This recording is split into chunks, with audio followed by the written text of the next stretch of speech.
Hi guys, আজকে আমরা এসেছি ফ্রেন্ডশিপ গার্ডেন। এটা পুনের মধ্যেই এবং টিকিট মাত্র 5 টাকা নেয়। খুব বেশি দূরও না আমার বাড়ি থেকে, তো খুব বড় জায়গা এবং দেখতেই পাচ্ছ কত সুন্দর গার্ডেনটা সাজানো।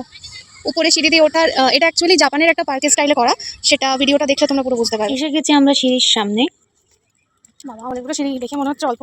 অবশেষে এতগুলো সিঁড়ি অতিক্রম করে উপরে উঠলাম এবং উপর থেকে কিরকম দেখাচ্ছে পুরো গার্ডেনটা আমি দেখাচ্ছি। সিঁড়িগুলোর পাশে এই এক ধরনের যে ঝাউ গাছগুলো বসানো আছে, তাতে সিঁড়িগুলো দেখতে সত্যিই খুব সুন্দর লাগছে। সত্যিই মনে হচ্ছে না যে ভারতবর্ষের কোনো গার্ডেন বা পার্কের মধ্যে আমরা আছি। প্রথম ভিডিওতে যে পুকুরটা ফোয়ারাটা নিচ থেকে দেখা যাচ্ছিল, উপর থেকে ছোট ছোট দেখাচ্ছে, কতটা সুন্দর। তবে এই পার্কের একটা নিয়ম দেখে বেশ ভালো লাগলো।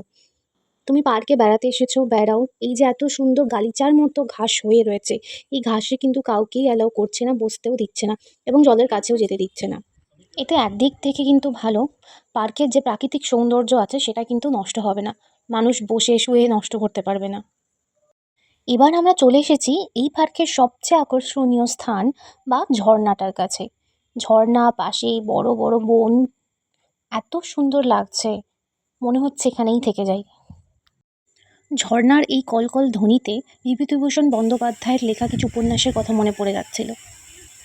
নদী যেমন বয়ে যায়, তার থেমে থাকার সময় নেই, সেরকম আমাদেরও এবার ফিরতে হবে।